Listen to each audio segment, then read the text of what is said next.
Oke, selamat malam teman-teman. Satu postingan saya yang cukup mengundang banyak like ataupun juga banyak komentar, yaitu postingan saya tentang jaring SID, ya. Jaring SID yang dilaporkan oleh ID kepada polisi dan sekarang prosesnya sudah masuk, beliau sudah ditahan dan seterusnya. Nah, kenapa saya tertarik sekali dengan mengomentari tentang jaring ini, dan menurut saya memang tidak layak dia untuk dipidana karena memang tidak memenuhi unsur. Apa unsur penghinaan yang dia lakukan kepada ID? Saya tidak bilang bahwa jaring tidak bisa dijerat dalam kasus lain, bisa saja. Mungkin ada beberapa lah ya, kalau menurut Perpu tentang corona. Tapi kalau untuk kasus yang menimpa dia berkaitan dengan ID, saya rasa itu berlebihan ya kalau dia dipidana. Kenapa?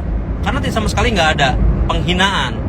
Kalau kita bilang kacung kepada sekelompok orang yang menjabat, misalnya kita istilah kacung itu kita sematkan kepada misalnya yang memang berada di bawah koordinasi, harusnya sih nggak jadi masalah ya. Bahkan presiden pun bisa saja disebut sebagai kacung rakyat karena memang kekuasaan berada di tangan rakyat dan dilaksanakan oleh presiden. Pejabat-pejabat adalah kacungnya rakyat.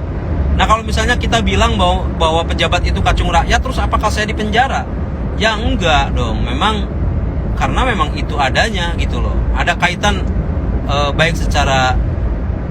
ada kaitan yang mengaitkan itu baik secara hukum, maksudnya dalam pengertian perundang-undangan, pejabat kan adalah kacungnya rakyat. Tidak bisa kita dipidana karena gara-gara saya ngomong bahwa pejabat adalah kacungnya rakyat. Karena memang bagaimanapun juga pejabat mendapatkan kekuasaan itu dari rakyat. Penguasa tertinggi di negeri ini adalah rakyat. Nah, misalnya saya advokat. Apakah saya kacungnya Pradi? Jelaslah saya kacungnya Pradi lah. Karena saya bernaung di organisasi Pradi, gitu loh. Jadi kalau ada satu kelompok bernaung di bawah, atau katakanlah dia berada di bawah koordinasi, ya memang walaupun saya independen secara organisasi, ya saya kacungnya Pradi. Dan kalau saya dibilang saya kacung Pradi, saya bangga. Tidak akan saya merasa terhina kalau saya dibilang sebagai kacungnya Pradi. Perhimpunan Advokat Indonesia, saya dibilang kacungnya Pradi, saya bangga, saya tidak masalah.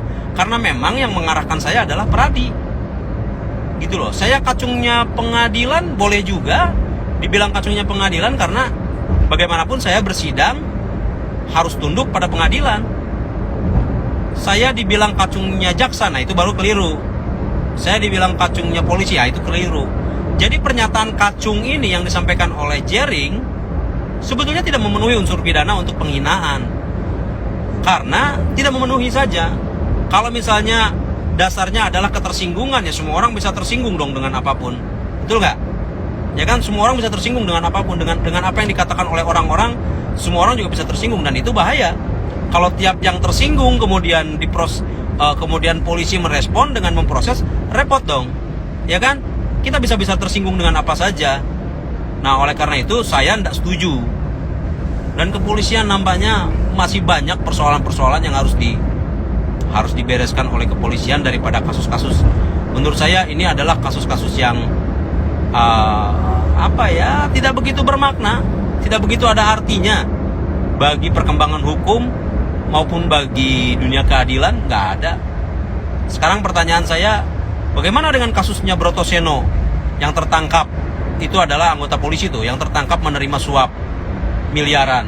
Sekarang kasusnya udah sampai mana? Kita nggak tahu, ya kan? Mau ditanya kejauhan saya ya kalau harus ke Bareskrim.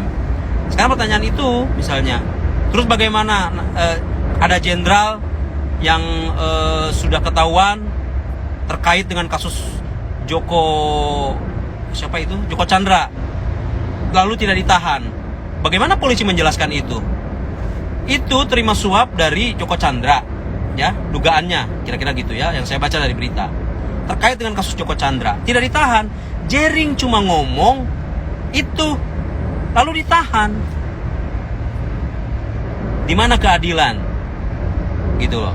kasus yang Joko Chandra itu lebih berat daripada kasusnya Jering. Orangnya tidak ditahan, Pak. Kasusnya sudah jelas lebih berat. Nah, ini menurut saya harus jadi perenungan bagi kita. Apakah polisi itu betul-betul menegakkan hukum atau apa? Saya nggak tahu. Itu yang harus menjadi pertanyaan kita. Tapi bagi saya ngomongin ini bukan karena saya ingin membela Jering, bukan. Ini bisa terjadi pada siapa saja. Hari ini Jering, besok Anda, besok keluarga Anda, besok adik Anda, saudara Anda, kakak Anda, ya. Jadi sangat penting bagi kita untuk membela ini, membela bukan Jeringnya, tetapi membela hak-hak masyarakat untuk menyampaikan pendapat sepanjang itu bukanlah kejahatan. Kecuali dia menyebarkan hoax. Ya, menyebarkan hoax, nah itu baru menyebarkan hoax yang kemudian menyebabkan keonaran di tengah-tengah masyarakat seperti Ratna Sarumpait. Nah, itu harus diproses hukum. Tetapi Jering dia hanya ngomong begitu saja kemudian ditahan. Sementara ada jenderal polisi menurut berita tidak ditahan, terlibat kasus Joko Chandra, kasus yang lebih besar.